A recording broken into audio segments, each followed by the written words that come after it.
Hey guys, how's it going? I'm Geek here. Hope you're doing well. Wow, we got a familiar sight on the camera for once. This is my 99p special Dell Dimension 9200.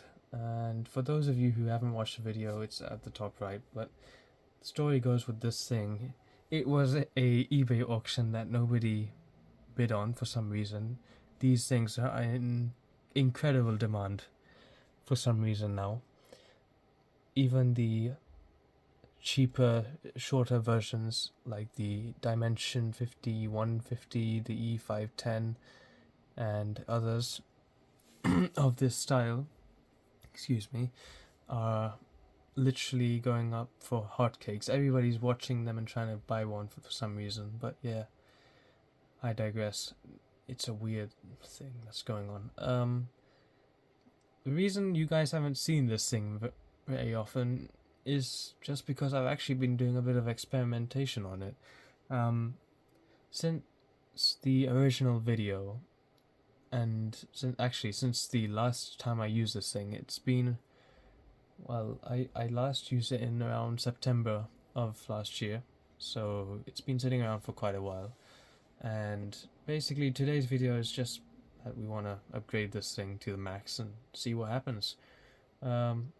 But yeah, previous to what it was doing after the video, that makes no sense, I know, but bear with me. After the video, I tried to get, I tried to get Linux running on this thing, and it did just fine, really.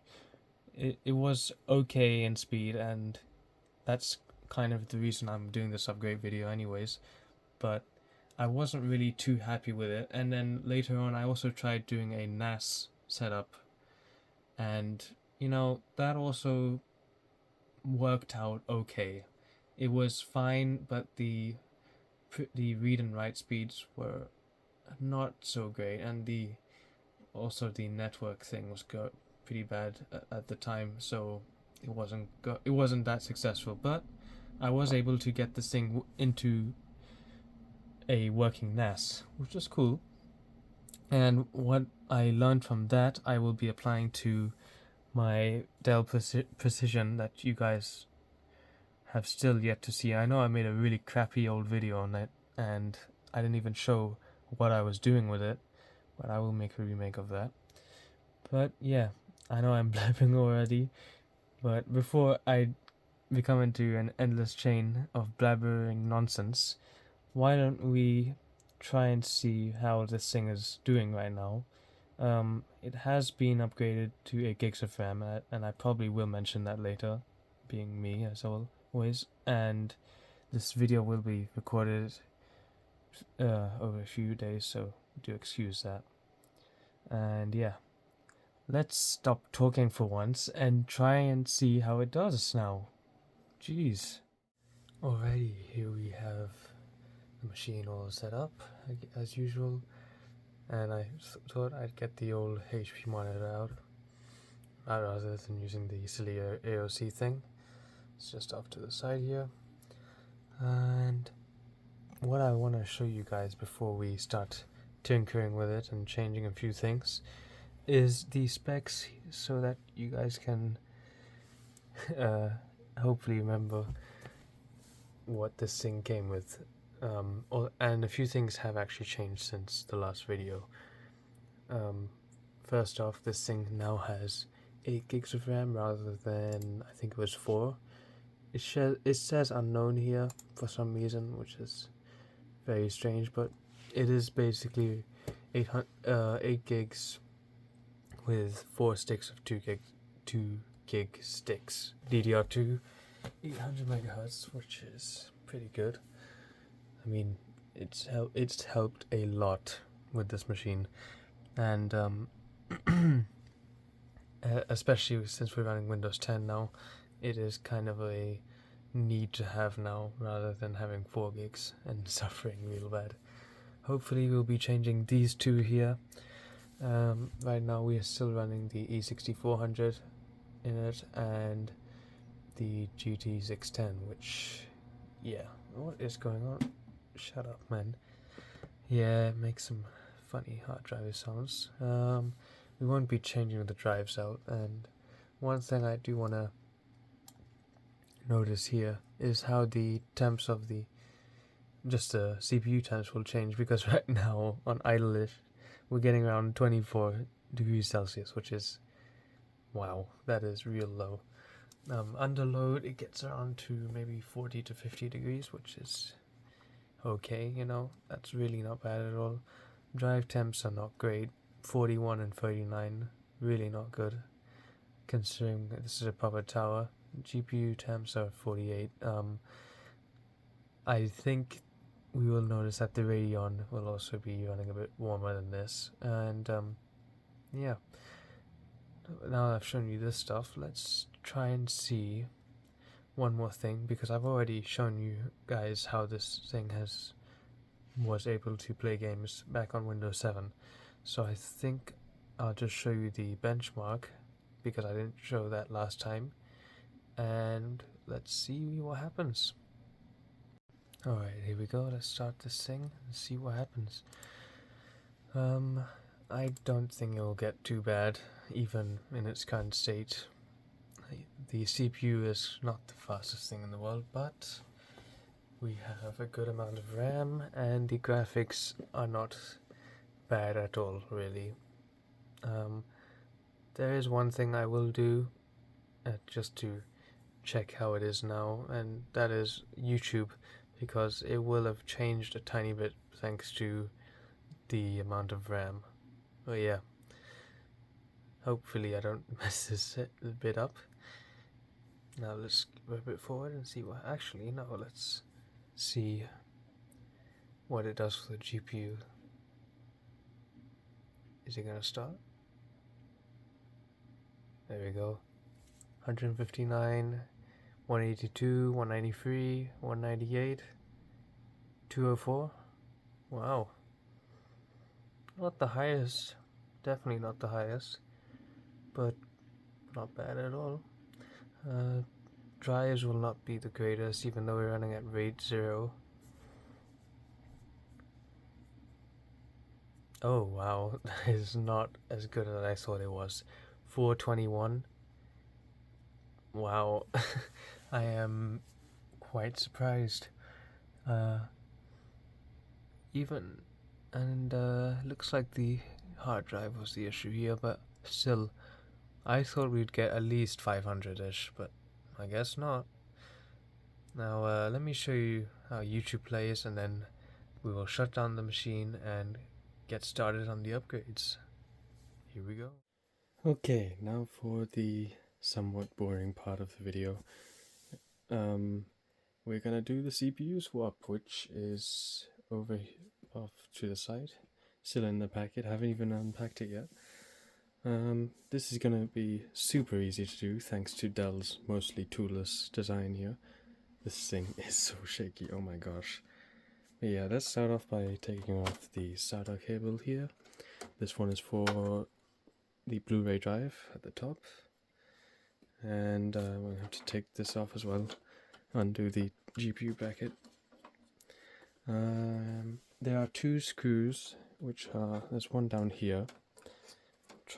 Let's see if I can move the camera a tiny bit. There's one, whoops, there's one down here, and then there's another one opposite to there, and they're both just like regular Phillips screws, so I'll just undo those, and then the heatsink will tilt upwards and off, and then yeah. So let me do that and just come back. Okay, so I've undone the two screws and kind of messed them up as well, so that's great. And it just lifted up and off like that. I don't think I repasted this thing, but so yeah, that's what that looks like. Ugh, stupid bracket. Yeah, very chunky heatsink. Looks like this one has the premium one. There's a shorter one that's like half height, which is also copper, and then there's one that's literally just aluminium or aluminum. Oh no, I haven't taken this off. This thing is pretty filthy. Okay, I'll clean that up. And if we look inside here, And if I move the camera a tiny bit, you guys can hopefully see the CPU there, which I'll just clean off with some tissue, and then yeah, we'll swap in the new one, the new Q6600. Ooh, very fancy. Okay, cleaned up that mess of a thermal paste application. The previous owner did put quite a bit, and I'm glad that he did change the thermal paste, but that was quite an excessive amount, that's for sure. You can see, so it's had quite a few changes, so clearly the guy was quite a techie. And there we go, Core 2 Duo E6400. See if you can see that. Yeah, quite a mess on the sides. I need to clean that up. I did clean up the fan there. Just looking around to see if there's any paste that ended up on the pins. It looks like there's a bit on the socket, but thankfully that's just on the plastic area. So I'll just clean this up a bit. This is probably the messy. Oh, great. Yeah, this is definitely the messiest part of building a computer, that's for sure. Or even working on a computer. There's a bit of paste I got on the pad. That's stupid. Very stupid. I can clean that up anyways, but not like I'm going to be using this CPU anymore. In anything anyways. It's not a very good one. Let's put this to the side here. And put this away. Give me 1 second. So after a quick washing of hands later, we are now ready to open the CPU package. I haven't even, as I mentioned, excuse the traffic, I haven't even checked to see if I was scammed or not, so this is going to be the thing you guys might end up seeing. Let's see here. The seller put a lot of packing and a little letter as well. Look at that. There we go. In a piece of cardboard. And let me open this up and we'll see what's inside. Great seller put the CPU in an anti-static bag here, which is always a good thing to do. And inside we have our Q6600, and it looks like it didn't do a good job of cleaning the paste up either. Have a look at this. Yep, that's a Q6600. There you go. Pretty damaged up, and it's a pretty rough one, that's for sure.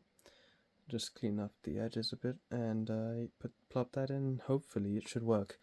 Now, if you are going to be upgrading the CPU in this thing, you have to make sure that you're on the latest BIOS version, because otherwise this thing will not run in it. It will not run at all. The machine just won't boot up. You'll have to put the old CPU back in the machine, and then you'll have to do the BIOS update and all that stuff.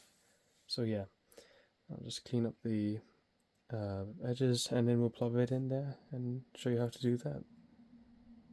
Okay, there it is seated in. It's really easy. You just drop the thing in and close this retention bracket and push the lever down like that. Boom, CPU installed. I'm not sure if I want to do a test run to see if it will boot up, but in theory it should do. Excuse my creaky chair. And now I just gotta clean this thing up, which I still haven't done. Usually I would get on my air duster for this thing, but since it's night time and I don't really want to disturb too many people, I will not be doing that, that's for sure. So yeah, let me just wipe this thing off, brush all that dust up, and we will put it all back together and see what happens. Hopefully it works. Okay, so I did a really silly thing and tried to power it up without the heatsink. Not something I would recommend you guys do at all. but I was just doing it to make sure nothing was going wrong with this thing. But yeah, oh my goodness, this stupid creaky chair. I'm just gonna put some thermal paste on this thing, and that's really it. We just have to close it up, and then after the CPU I will put the graphics card that we're going to use instead of the GT610, I think, which is what this thing has. So stupid. What is this? I remember the last time I bought some of this, I think I bought some fake or some old stock of this Arctic thermal paste, and what happened with that was it was really runny. Now I'm gonna do this the way I usually do it, and you guys you can comment down below on how I'm doing it wrong, but it will not be taken into consideration. It really doesn't matter how you do this, as long as it is good enough. Most people just say do an X, like what I've done here, and then hopefully the heatsink over there will put down enough pressure and make that spread properly.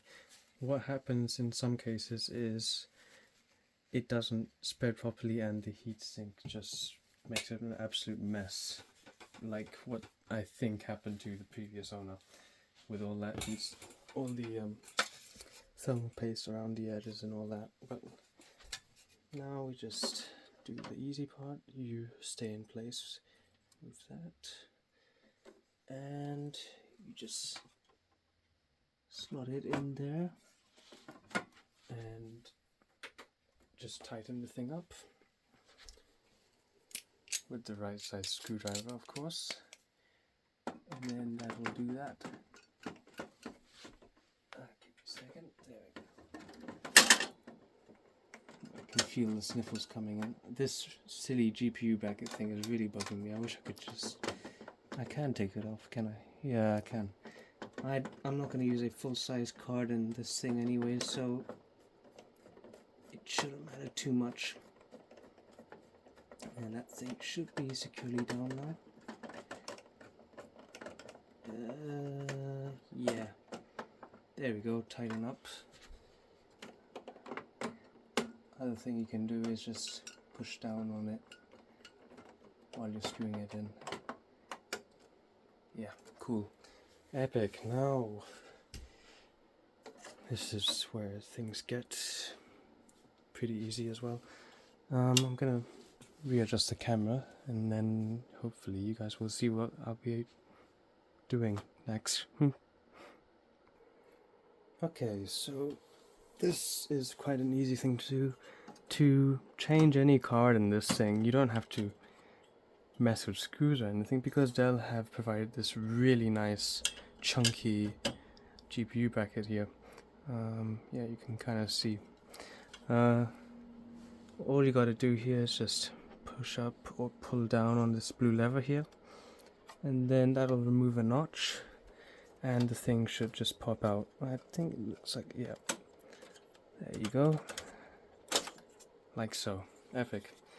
And there's our lovely little, yeah, GT610 DDR3 model.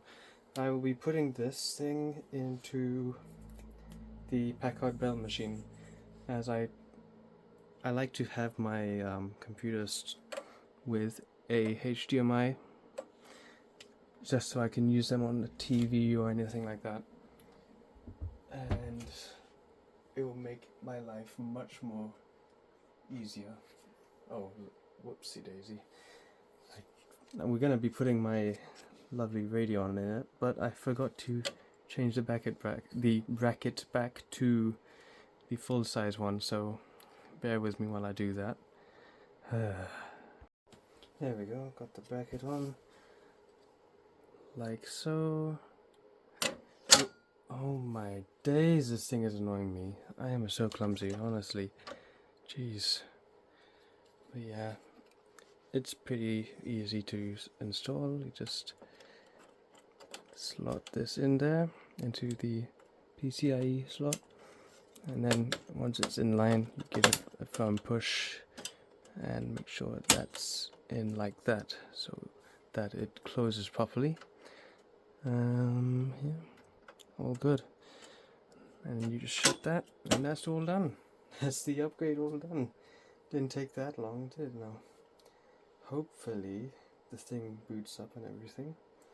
And I'll just put all this cables back into their places. I think it was plugged into crap. I think it was that one there. Well, yeah, you just plug that back in and then you have everything back to normal. Only reason I'm putting this in here, there's actually two reasons. One is I think it will do just fine as a sort of for media tasks, which is what I want to use this machine for again. And the other is I just don't like seeing it sit on my shelf for who knows how long with no home. So for now it'll live in here and it should do pretty well, especially with Linux, which I will probably mention. I do want to try running it on this machine. I don't know if we'll be doing it in this video, might run out of time, but yeah, that's the plan. And now we just put it all back together and it will hopefully all be running again. Here we go. Okay, so it's been a couple of days later. Didn't have some free time to record, but here we are now, I guess. So we did run into a few anomalies, unfortunately. First one being the CPU doesn't really like the install for some reason. It's been acting up with sometimes blue screening and also having a few other weird issues. I don't think that there is anything wrong with the CPU. I have done a stress test to see if it's unstable or not, and it's okay. Temps aren't running hot at all. Max was like 40 degrees if anything, which is amazing. But yeah, I'm not sure what's going on, but gives me even more of an excuse to put Linux on this thing. But yeah, I won't be showing any games on this thing right now, as the other issue is we're having some graphics drivers issues. That made no sense. GPU driver issues. Yeah, there you go. But what the deal is, this graphics card acts a bit funny when it's not running in systems with regular old BIOS, legacy BIOS, and no UEFI, and that's kind of to be expected. It is quite a modern GPU, and it's an ancient machine. And I have run it in other computers without any issues, apart from the BIOS not showing, but it's not showing for this one as well. But it's not even installing the drivers properly, and I don't understand why. I've tried 3 different drivers now so far, and yeah, it's just not working out well. So I guess we're gonna have to try and see how it does. Nova Bench with just Microsoft adapter drivers. This will be quite funny. Maybe the score will be better with the Core 2 quad. Maybe. Yeah, okay. This is gonna be hilariously bad, if anything. Let me skip forward a bit and then we'll see what happens. Oh my gosh, 10 FPS, 12 FPS. Yeah, this is really not good. Please excuse my sniffling and stuff. I've got a cold or something, I don't know.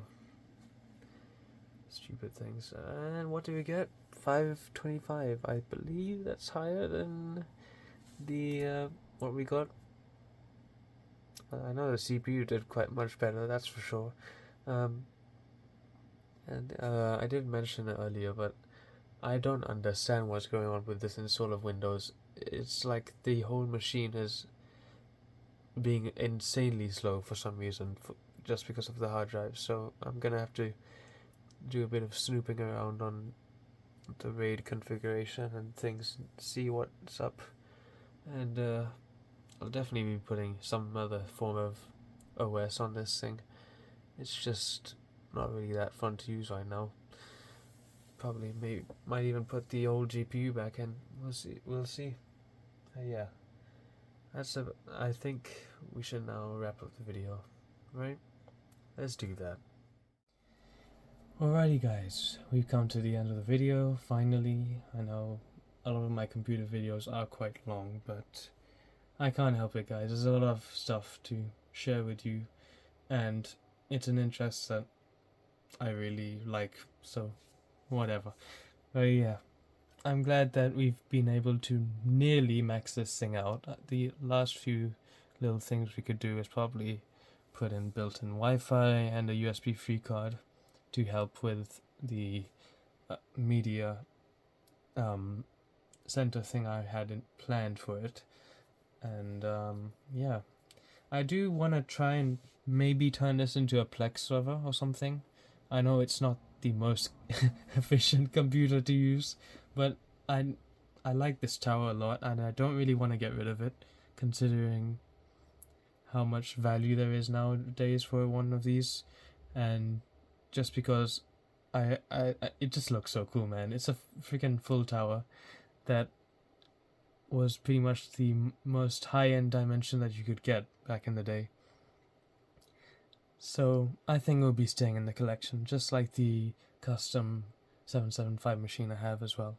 And now that we have both of them to a pretty modernized state, we might as well do a comparison video on the two, because I don't think I have even shown you guys what that thing is capable of. But yeah, let me know what you guys think of this thing now in its macho state, totally upgraded state, I'd say. And let me know if you want to see that comparison video, because I still haven't even checked if that thing works. It's been a long time since it's been powered on, so yeah. And also, if you guys do still want to see a remake of the Precision home server that I've been working on, let me know down below in the comments. But yeah guys, that's about it for this video. As usual, I won't force anybody to like or subscribe, but the option is always there, as that is not the utmost geek thing to do. But yeah, see you guys in the next video, I guess. Bye for now.